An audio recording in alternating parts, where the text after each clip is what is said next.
investimento anjo, de investimento em tecnologia especializada, empreendedor linear, de investidor mão na massa, economia do cenário do investimento anjo no Brasil. People to Biz. Olá, bem-vinda a mais um People to Biz, Pessoas e Negócios. Você pode acompanhar nossas entrevistas pelo meu perfil no LinkedIn, Luiz Cláudio Alan, e nos canais da People to Biz no Spotify e aqui no YouTube. Durante mais de 20 anos, ele fez uma carreira executiva na área de vendas, trabalhando em Big Techs como UOL, Google e Meta. Apesar de se sentir feliz, percebeu que estava perdendo a motivação, definhando, e bateu a vontade de fazer algo diferente, deixar aquela rotina. Meio que por acidente, começou a compartilhar sua visão sobre o mundo corporativo em artigos e posts no LinkedIn. E foi aí que decidiu virar a própria mesa e começar uma nova trajetória. Ele se tornou um mentor e hoje é um dos palestrantes mais requisitados do país para falar sobre temas como desenvolvimento de carreira, liderança, cultura organizacional e marketing pessoal. Nosso entrevistado desta semana é Luciano Santos, sócio da Fluxus, empresa de educação corporativa que atua na formação de líderes e na capacitação de talentos. Top Voice com mais de 580 mil seguidores no LinkedIn e considerado entre os mais reconhecidos influenciadores de RH, Luciano é autor do livro Seja Egoísta com Sua Carreira, em que enfatiza a importância de ser protagonista da sua própria história profissional. No momento, está preparando, olha aí o spoiler, o lançamento de seu segundo livro, que terá como tema central a gestão de conflitos e a relação entre líderes e liderados. Luciano reforça que sua missão é ajudar as pessoas a encontrarem mais satisfação e felicidade no mundo corporativo. E deixa um alerta: felicidade no trabalho não é um destino, é um momento. Confira agora os principais trechos da entrevista. O que te levou a fazer essa transição? Sua experiência no mundo corporativo te direcionou para esse novo momento de carreira, trabalhando como mentor, conteudista, palestrante? Eu caí no mundo de tecnologia de paraquedas, né? Eu me formei em letras, como você viu ali, né? E eu lembro uma vez que eu estava procurando emprego para trabalhar numa redação, né, como revisor júnior, redator júnior, mandei meu currículo lá para Folha de São Paulo, na época, né, e a Folha de São Paulo estava com um projeto novo, junto com a Abril, chamado Universo Online, né, e como meu irmão fazia processamento de dados antigamente, que hoje seria ciência da computação, programação, alguma coisa, eu sempre tive familiaridade com o computador. E meu irmão me falou, coloca no seu currículo que você sabe configurar e-mail, navegar na internet, que na época eram habilidades diferenciadas. E eu mandei meu currículo lá para a Folha de São Paulo, e como eles estavam com esse projeto novo e viram ali no meu currículo que eu tinha uma familiaridade, né, com informática, me chamaram. Eu acabei aceitando uma proposta para trabalhar no Universo Online, em 99, né, e entrei no Universo Online e nunca mais saí de tecnologia. Fiquei 7 anos e meio no UOL, fiquei 11 anos no Google Brasil, depois fiquei 6 anos na Meta, também conhecida aí como Facebook. Fui muito feliz no UOL, eu fui muito feliz no Google, né? O Google me formou como profissional e como pessoa também, aprendi muito lá. Fui muito feliz na Meta também, passei 6 incríveis anos, tenho amigos até hoje. Por um momento eu meio que não quis entender ou aceitar isso, mas depois isso cresceu tanto que eu falei, eu preciso fazer alguma coisa diferente. Isso me serviu muito bem, isso me fez muito feliz, isso me fez crescer, isso me deu muito acesso, me deu muito privilégio, mas chegou em determinado momento que eu falei, é a hora de fazer uma coisa diferente.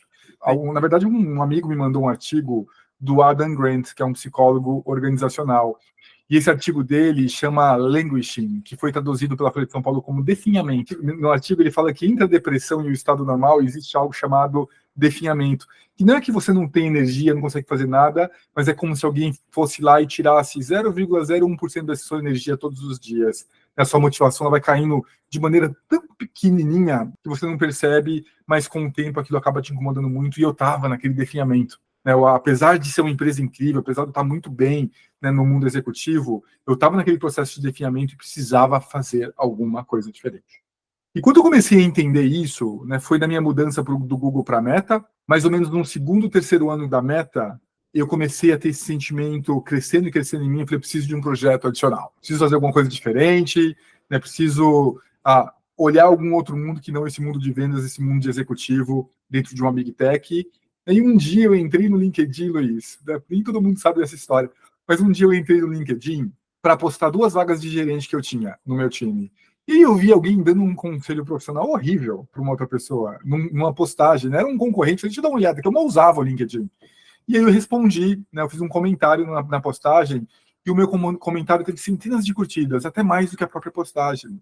E eu falei, poxa, eu adoro o mundo corporativo, as pessoas, é tão natural para mim as pessoas me procurarem para pedir mentoria, para pedir uma perspectiva sobre alguma coisa que elas estão passando lá. Por que eu não começo como um projeto pessoal? Eu gosto de escrever, me formei em letras. Por que eu não começo a fazer algumas postagens no LinkedIn e trazer alguns dos pensamentos que eu tenho sobre o mundo corporativo? Em 2019, eu comecei a fazer essas publicações e isso cresceu muito. Do nada, eu não esperava. Né? Eu falo que eu sou um produtor de conteúdo por acidente. Eu comecei a fazer essas postagens, isso cresceu muito, muito rápido, né? E isso começou a abrir uma série de portas. Começaram a me convidar para escrever artigos para revistas, dar aula em faculdades, dar palestras. Isso foi crescendo, crescendo, crescendo, e chegou um momento que eu falo que a produção de conteúdo, o Luciano, produtor de conteúdo, palestrante, mentor, ele se sobressaiu ao executivo. Foi quando eu tomei a decisão de realmente sair, que foi em junho de 2022 eu saí da Meta, eu tomei a decisão. Um pouco antes de eu sair, eu publiquei o meu livro, né, que eu vou até mostrar aqui, ó, né, ó, Seja Egoísta, né, com a sua carreira. Inclusive, Luiz, isso aqui ó, chegou ontem, a 7ª edição, né, com um selinho aqui de mais vendido, né, da Publish News e da Amazon. Lancei o livro, né, e quando eu fiz a minha saída, né, eu falo, Luiz, que não aconteceu comigo algo que acontece com muitos executivos que fazem esse mesmo movimento, que é o quê? Eu não fiquei órfão de crachá. Eu queria pegar esse gancho, que justamente você fez esse movimento que a gente tem visto se consolidar como uma tendência, né? Você deixar uma carreira executiva linear para empreender em um negócio próprio a partir do fortalecimento da sua marca pessoal. Você disse aí que foi meio que por acidente, mas a partir desse acidente você traçou uma estratégia para anabolizar sua marca pessoal e se tornar LinkedIn Top Voice e ser reconhecido entre os principais influenciadores de RH, ou não houve nenhuma estratégia? Você foi meio que num teste AB, foi aí buscando caminhos para ir fortalecendo essa tua marca? Eu falo que eu me tornei, né, um produtor de conteúdo, né, um influenciador, vamos usar essa palavra que acho que é a mais, não gosto muito dela, mas é a mais comum hoje em dia, por acidente. Isso não foi algo que eu desenhei.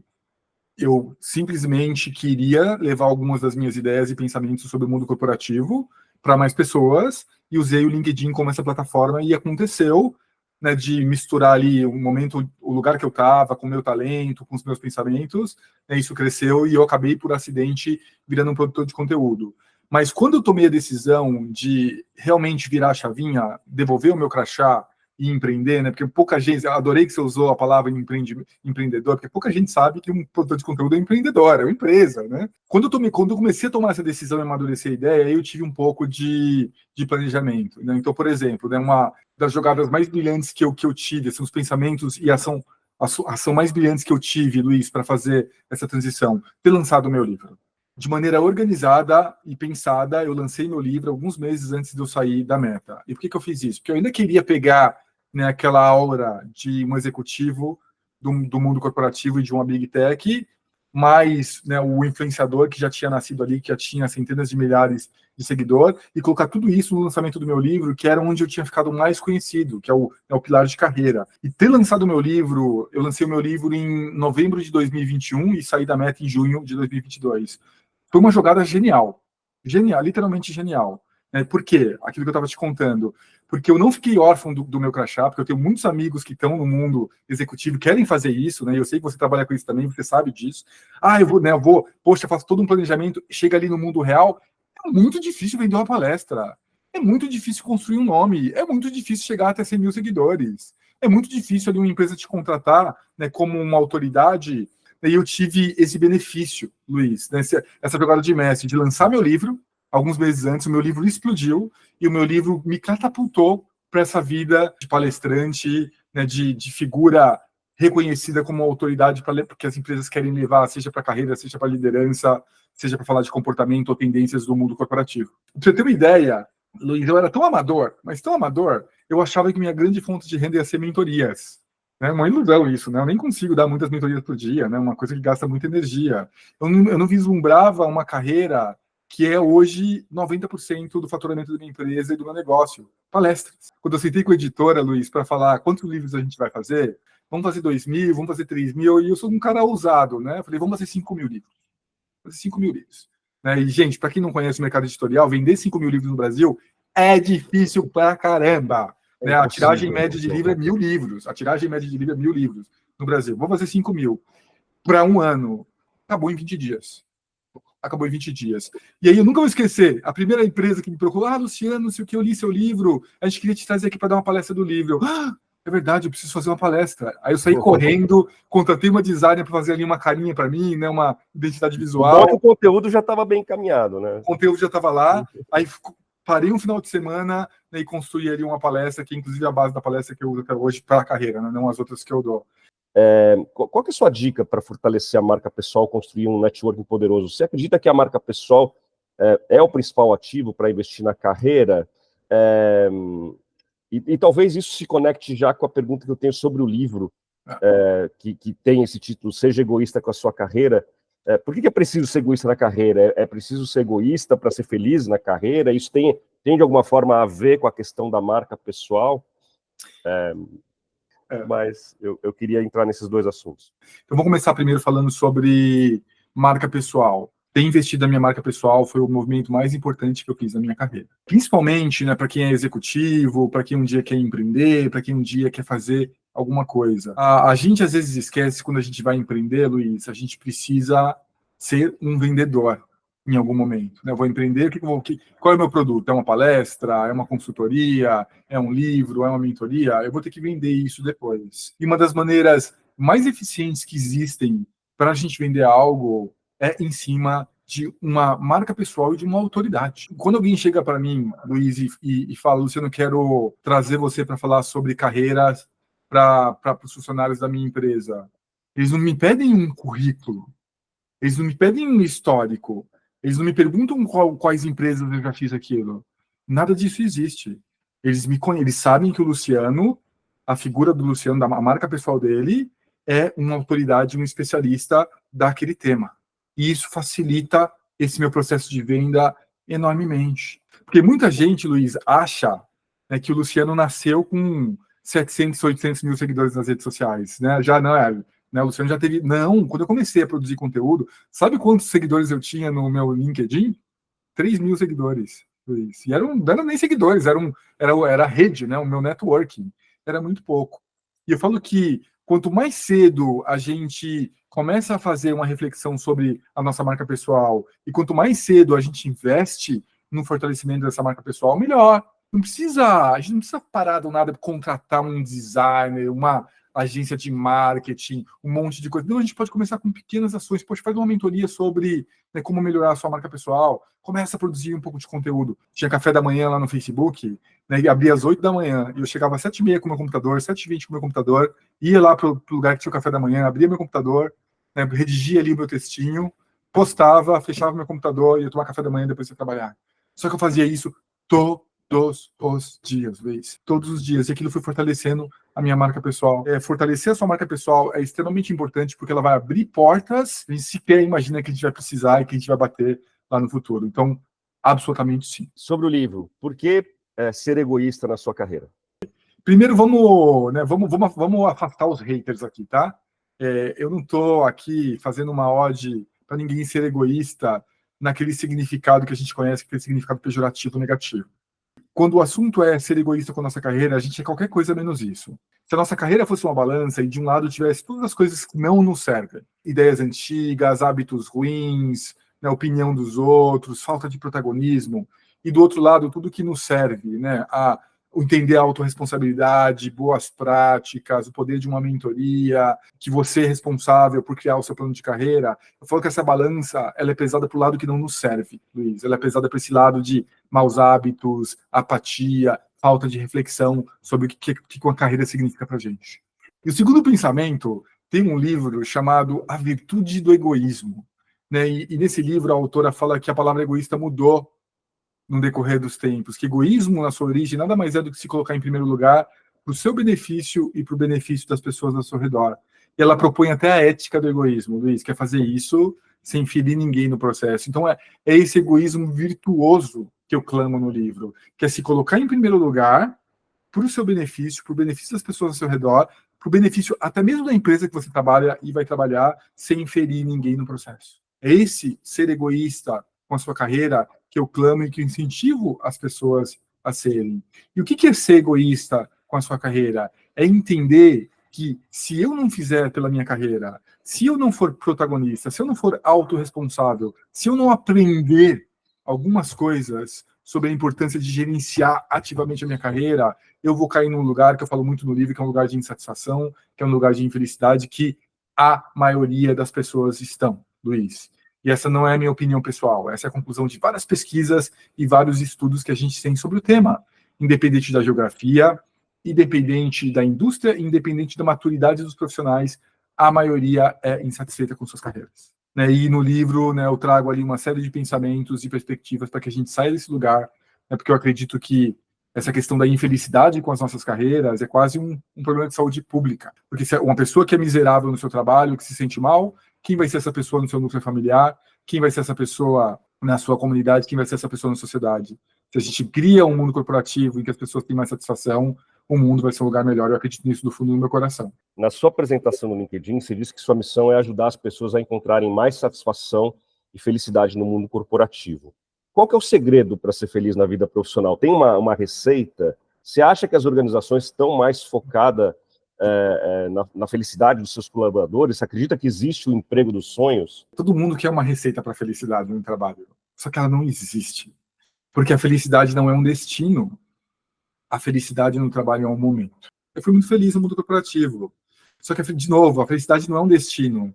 Não é que eu cheguei lá naquela cadeira de executivo numa Big Tech e vou ser feliz até o fim da minha história. Isso não acontece. Eu gosto de falar, Luiz, que essa felicidade, essa satisfação do meu trabalho, ela é sorrateira. Ela está em movimento o tempo todo. Passar mais tempo nesse estado de satisfação e felicidade é mudando também e tendo consciência disso. Para mim, qual é o primeiro passo para a gente tentar chegar nesse lugar de satisfação, Luiz? O primeiro passo é a gente ter consciência das coisas que são importantes para a gente no trabalho. Por mais básico que seja. Luciano, eu não estou feliz no meu trabalho. Eu falo, por que você não está feliz? Porque eu ganho pouco. Tá, que mais? Não, eu ganho pouco. Aí chegou outro, Luciano, eu não estou feliz no meu trabalho. Por quê? Porque o meu líder não é inspirador. Que mais? Não, meu líder não é inspirador. Eu falo, não pode, gente. A gente não pode ancorar a nossa satisfação no trabalho em uma dimensão apenas. Isso não faz o menor sentido. A gente precisa refletir a multitude de coisas que movem a gente no trabalho. Eu trabalhei com um VP, né, ele adorava criar umas formulazinhas, né, e tinha uma delas que eu adorava. Ele falava que 3 coisas moviam ele no trabalho. Ele precisava estar aprendendo, se divertindo e deixando a marca dele. Se uma dessas coisas não estivessem lá, luz amarela. Se 2 coisas não estivessem lá, luz vermelha. O que te move no trabalho? Quais são os elementos que você olha e fala, poxa, isso aqui é importante para mim no trabalho? No livro, eu fiz uma série de consultas e pesquisas. Numa delas, com 1.500 profissionais, eu perguntei, você é feliz no seu trabalho? 60% desse grupo de 1.500 falou, não sou feliz no meu trabalho. Só que 40% virou e falou, eu sou feliz com o meu trabalho. E eu acho isso extremamente inspirador. 4 de 10 pessoas falam, eu sou feliz e eu encontro satisfação no meu trabalho. E eu coloquei uma dimensão ali qualitativa. E para as pessoas que são felizes no trabalho, olha só as coisas que elas consideram importantes que a gente precisa refletir. Estar num ambiente positivo, no qual elas possam crescer, sejam desafiadas e reconhecidas por líderes bem preparados. Então, olha só, a gente já tem aqui uma fórmula genérica no ambiente psicologicamente saudável, um lugar em que eu possa crescer, que eu me sinta desafiado, que eu seja reconhecido e que eu tenha um líder bem preparado. Eu falo que isso é a fórmula genérica por quê? Porque isso vai mudar de pessoa para pessoa de acordo com cada momento dela. Que outras coisas poderiam ter ali? Dinheiro, super respeito. Quem coloca dinheiro ali nas coisas que são importantes no trabalho? Um líder inspirador, né, que já apareceu, poderia trabalhar em determinada indústria, ter determinada experiência, ser um trabalho 100% home office, trabalhar só 4 dias por semana, trabalhar com determinado grupo de profissionais. Então, várias coisas podem estar ali. E eu falo que se a gente não reflete sobre isso, Luiz, a gente não cria algo que é muito importante, que é uma bússola da nossa carreira. Quando a gente não tem direção, a gente vai para qualquer lugar, e quando a gente vai para qualquer lugar, a gente sofre e a gente chega naqueles 60% de pessoas que não acham felicidade. Dentre as questões que você trouxe, que as pessoas dizem que as deixam infeliz no trabalho, existe essa questão muito arraigada em muitas empresas de uma cultura tóxica, né? E aí isso, evidentemente, gera conflitos. Enfim, como é que líderes e liderados conseguem administrar conflito e evitam essa cultura tóxica? Você sabe que esse vai ser tema no meu segundo livro, Luiz. né, o Já dando um spoiler aí. já dando spoiler, né, no meu segundo livro, eu vou falar um pouquinho sobre as relações entre líderes e liderados. Vai ser um livro sobre liderança, mas não como a gente conhece ele. Vai ser um livro sobre qual que é o papel do líder e qual que é o papel do liderado. Quando a gente olha aquele outro lado, né, dos 60% ali que são infelizes, quais são os principais motivos para infelicidade no trabalho? Então, olha só que interessante, Luiz. Quando as pessoas que são insatisfeitas, a gente está falando da maioria das pessoas no mundo, olham para o exterior e falam: o principal motivo da minha insatisfação é esse, elas apontam para o chefe. É visto como o principal causador da insatisfação e da infelicidade no trabalho.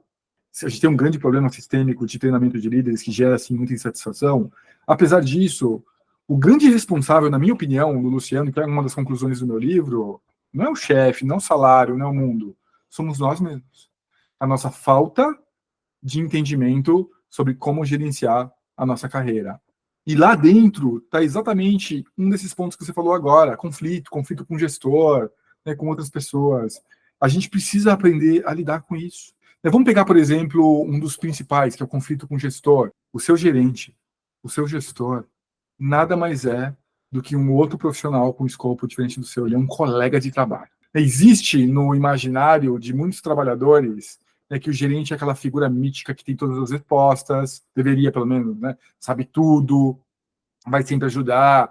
Isso não poderia ser mais mentira. Outro dia uma mentorada chegou para mim e falou: Luciano, a minha líder não gosta, minha gerente não gosta de mim. Ela tem outras duas meninas que trabalham lá, ela prefere as outras duas meninas. Por isso, não sei o quê. Falei: tá bom, tá, entendi, né? Então você quer melhorar ali o relacionamento com a sua líder.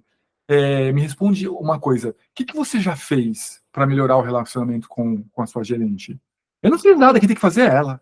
A responsabilidade de criar bons relacionamentos no trabalho, seja com um gerente, seja com qualquer pessoa, é de todo mundo, incluindo do mais interessado, que é o profissional, incluindo de você. Você tem sim obrigação de fazer coisas para construir um relacionamento melhor com ela. Talvez as suas duas colegas, que você fala que ela prefere, façam isso.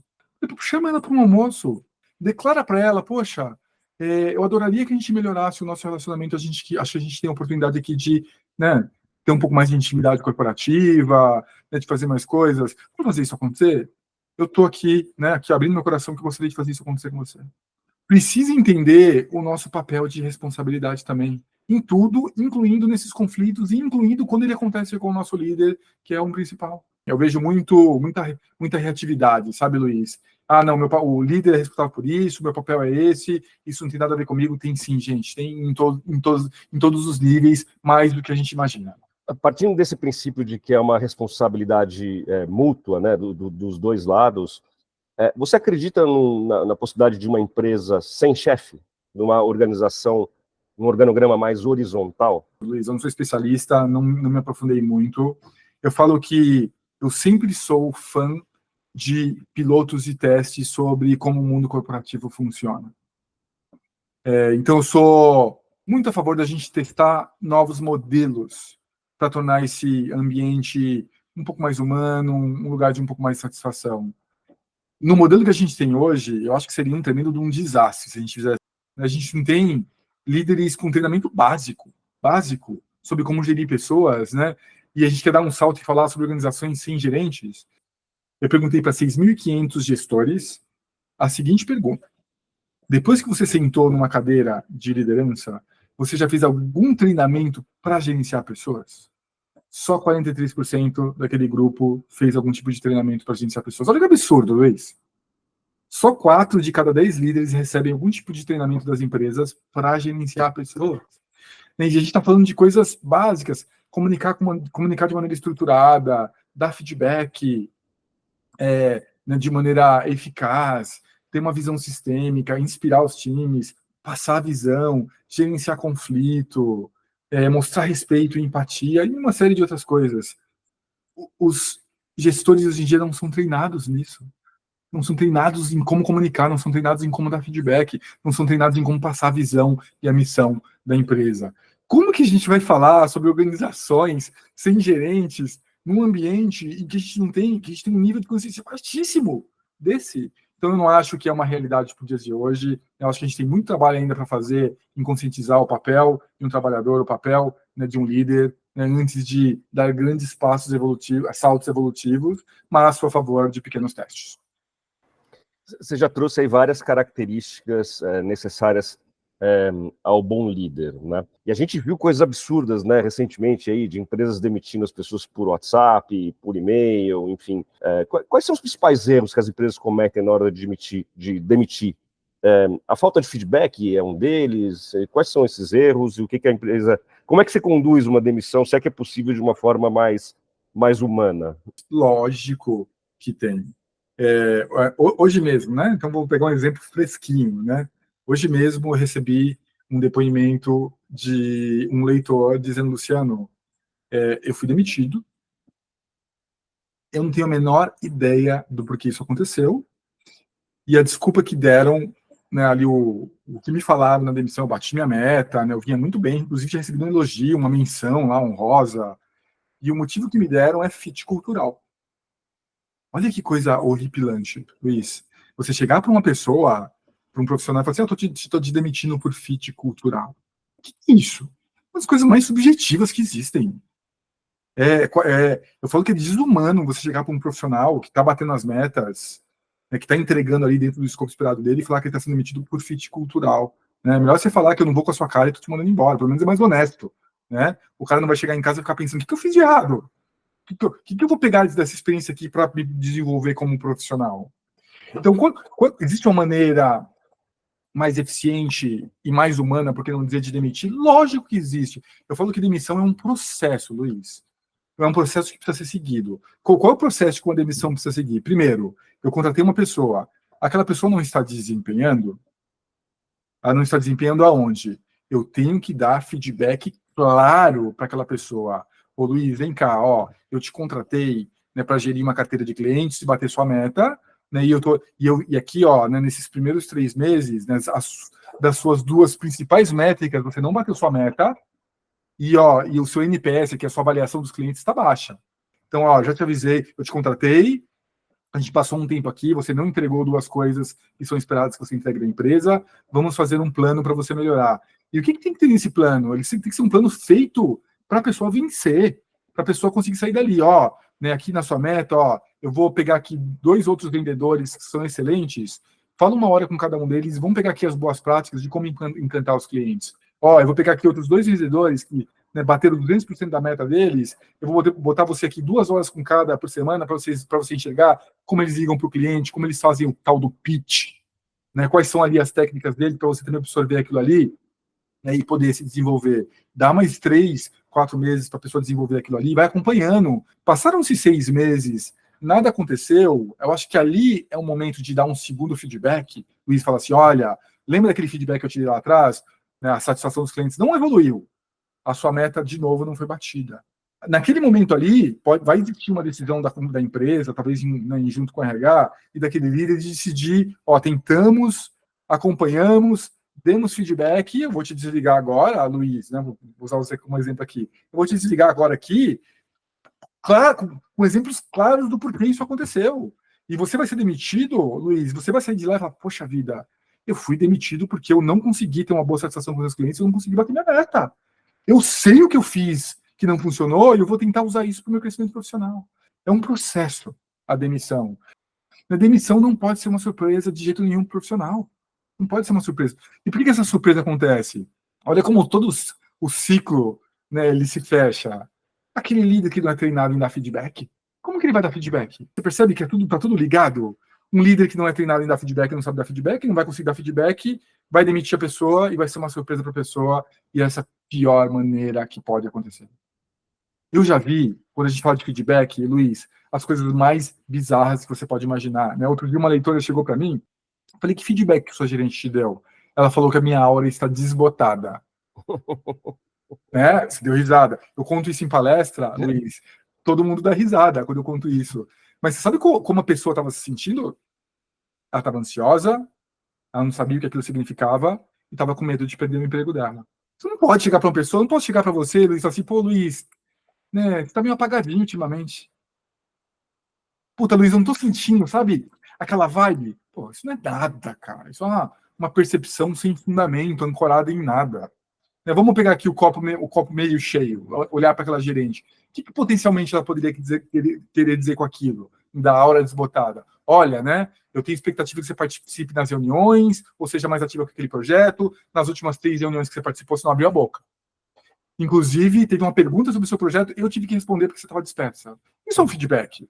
Uhum. Eu espero que você tenha atenção e seja mais engajado nas reuniões. Sangue nos olhos. Né? É isso que eu espero de você. Uhum. Não que a sua aura está desbotada. Como que a gente põe luz na nossa aura? Você percebe? Está tudo interligado. Um líder que é mal treinado nos princípios fundamentais de liderança, ele não vai saber dar feedback, ele não vai saber orientar, ele não vai saber setar o escopo, e ele não vai saber criar um processo de demissão, porque ele não sabe dar feedback. Ele não sabe dar feedback, vai chegar lá, né, vai chegar como o coitado aqui que me escreveu, né, ontem, vai chegar lá, e então, você está sendo demitido por fit cultural. Isso é extremamente custoso para a empresa, né? Porque contratar um talento custa muito caro e demitir custa mais caro ainda, né? E nesse meio tempo, entre contratar e demitir, também tem vários outros custos alocados, porque você pode perder um cliente, né? Você pode perder outros funcionários que eram bons que foram embora por causa daquele, né? Ou por causa daquele chefe mal treinado também, né? Olha só, né? De novo, o ciclo, você tá vendo? De novo. Custoso. A gente que tem empresa sabe disso. Contratar é caríssimo, demitir é caríssimo. Contratar um profissional que está batendo meta e vai ser desligado porque um gerente foi mal treinado, o pior dos cenários. E eu falo, Luiz, por que eu chamo isso de um problema de saúde pública? A gente tem uma questão de treinamento de liderança que é gravíssima. Né? Eu fui dar um treinamento, eu vou tentar de novo ilustrar o que eu estou tentando dizer aqui. Eu fui dar um treinamento para 19 líderes, né, o pleno, né, 19 líderes na categoria pleno de uma empresa, e eu faço um exercício, Luiz, que é, vamos decompor as responsabilidades de um líder. Se você não sabe qual é a sua responsabilidade como líder, como você vai ser um líder melhor ali, Luiz? Se você não sabe que comunicação é sim responsabilidade, um líder precisa dominar a comunicação, como que você vai se tornar um líder melhor? Né? Então eu falo aqui, eu gosto de falar que liderança é uma escolha. E depois que a gente escolhe ser um líder, a gente vai se formar um líder. Né? E isso é responsabilidade da empresa e do líder que sentou naquela cadeira. Ninguém nasce líder, né? Não é uma vocação não divina. Não é. Aquela ideia lá dos anos 90 que o líder, né, ele tem que ser extrovertido e nascer com dom, é babuzeira, é balela. A ciência já desbancou isso há muito tempo. Liderança é uma escolha seguida de uma formação. Poxa, como eu queria aqui um ambiente que é psicologicamente saudável, garanto que a gente tem uma cultura de erro saudável, em que o erro vai virar aprendizado e não punição. Né? Como que eu garanto aqui que a comunicação esteja fluindo e as pessoas estejam na mesma página? Como que eu garanto aqui que todo mundo tenha noção do seu escopo, da importância das responsabilidades de entregar dentro daquele escopo? Nada disso passa pela cabeça dos líderes no dia a dia, Luiz. E do lado do colaborador, né? Como é que você sabe que chegou a hora de dar um basta e chegou a hora de pedir demissão? Quais são os sinais que devem ser observados de que sua jornada naquela empresa chegou ao fim? Qual que é a última gota, o basta? Né? Então, o profissional que chega no limite e pede demissão, ele não está sabendo gerenciar a carreira dele de maneira apropriada. Por quê? Porque um profissional que inicia a carreira dele de maneira apropriada, ele não vai esperar algo explodir para pedir demissão. Ele vai ter uma alta consciência das coisas que são importantes para ele. Eu quero um líder inspirador, eu quero ganhar bem, eu quero um lugar que eu possa ser promovido, eu quero virar um gestor de pessoas, eu quero trabalhar com marketing, eu quero trabalhar na indústria de farma, né, eu quero trabalhar com esse grupo de pessoas, né, então ele vai ter aquela consciência do que é importante para ele no ambiente de trabalho. E quando ele perceber que aquele ambiente de trabalho dele já saturou, poxa, aqui eu já consegui tudo que eu queria e estou no meu limite. Isso acontece porque o grande motivador da minha saída era a insatisfação total. E o que deveria ser o motivador da minha saída? O para, não dele. Estou correndo de uma situação. Eu estou correndo para uma situação. Para onde você quer correr? Para uma empresa legal, para um líder inspirador, que me dê essas experiências, que me dê essas possibilidades, que eu ganhe bem e que eu possa ser promovido. Legal. Quando eu sei disso, eu vou parar e eu vou analisar as possibilidades e oportunidades que existem para mim e não sair correndo desesperado, fugir da minha chefe louca que só grita comigo. Você percebe a diferença de um de outro?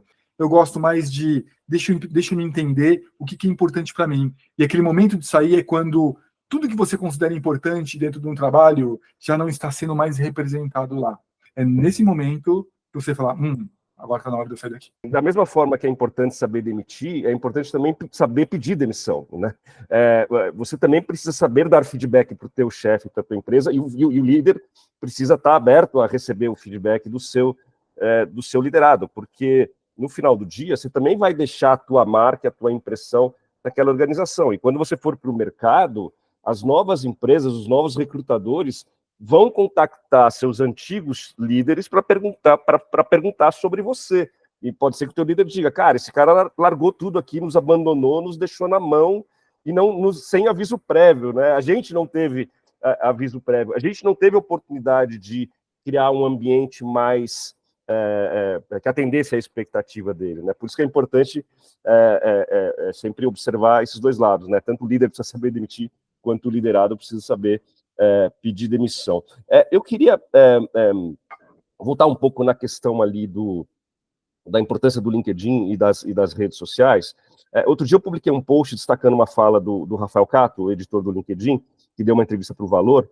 Ele disse que o conteúdo é o novo currículo. Você concorda com ele? Quem produz conteúdo no LinkedIn e em outras redes sociais leva vantagem em processo de seleção ou não necessariamente? Vamos lá. Quem sou eu para rebater aqui uma fala do Rafael Catto? Mas eu adaptaria a fala dele. Eu não acho que o conteúdo é um novo currículo. Eu acho que o LinkedIn é um novo currículo, né? Eu sempre incentivo as pessoas a usarem o LinkedIn, né, como uma ferramenta primária de currículo, e o conteúdo é um grande diferencial. É para todo mundo? Eu não acho que é para todo mundo, Luiz. Mas eu acho que todo mundo pode se beneficiar de algum tipo de interação com o conteúdo. Eu falo que trabalhar conteúdo para melhorar o nosso perfil profissional tem dois caminhos. Tem um caminho de produtor clássico de conteúdo. O que é o produtor clássico de conteúdo? É aquela pessoa que, como o Luciano, como o Luiz, vai lá, poxa, eu tive um pensamento sobre demissão humanizada, eu vou produzir o conteúdo e vou postar sobre isso. Poxa, eu quero falar um pouquinho sobre as relações no ambiente de trabalho entre líderes e liderados, vou escrever um artigo e vou postar sobre isso. Produzir o conteúdo, literalmente criar ali a palavra, transformar aquilo num texto, num conteúdo interessante, é uma das maneiras de fazer isso. Só que não é a única. Existe uma outra maneira também. Eu posso utilizar o conteúdo para me alavancar como? Comentando. Cara, a gente tem, eu falo que a gente tem uns influencers de comentário no LinkedIn. Você conhece disso, né, Luiz? Que são pessoas que não produzem conteúdo, mas são conhecidas na plataforma por comentários. Além de comentar, eu posso interagir com aquele conteúdo.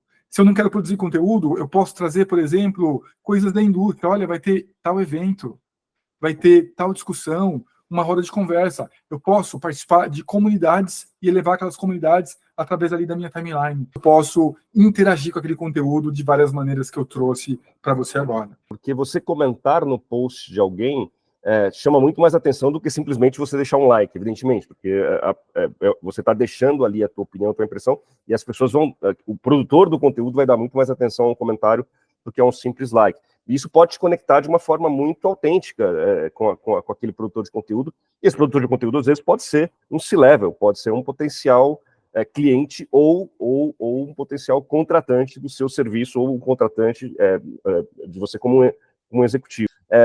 Uma das discussões, e essa é polêmica, vamos ver se a gente consegue ser sucinto o suficiente. Uma das discussões recorrentes no mundo corporativo atual é sobre a dificuldade de lidar com os profissionais da geração C. Você concorda que essa nova geração é mais difícil de liderar? Eles precisam se adaptar à realidade do mundo corporativo ou são as empresas que precisam agora se transformar, se adaptar para incluí-los? Eu não concordo, não. Luiz, eu sou um super fã das novas gerações, a geração Z, né, a geração Alpha, né, que está vindo na sequência, e eu falo que é muito mais a gente, como líder, como companhia, olhar para essa geração, entender quais são os motivadores dessa geração, o que motiva essa geração, e se adaptar para tirar o melhor dele. Cada geração tem que melhorar a geração anterior. E se a gente olha para o mundo corporativo, se a gente olha para o mundo como um todo, Luiz, acho que a gente pode concordar que as coisas não estão indo para um caminho muito bom. E esperar que essa geração nova faça as mesmas coisas que eu e você, a gente fez, é falar que o mundo vai continuar num caminho que não é sustentável. Então eu sou fã dessas gerações, eu sou fã que essas gerações contestam coisas que acontecem agora, que não estão mais dispostas a fazer coisas que a gente fez, e elas precisam fazer isso para o bem do nosso planeta, para o bem do nosso mundo, para o bem da saúde mental das próximas gerações. Elas precisam fazer isso. Então, eu sou fã, e eu acho que é muito mais um papel de responsabilidade dos líderes e das companhias entenderem como isso funciona para motivar esse pessoal do que tentar mudar e encaixar eles no modelo que eu acho que não é sustentável para o nosso planeta.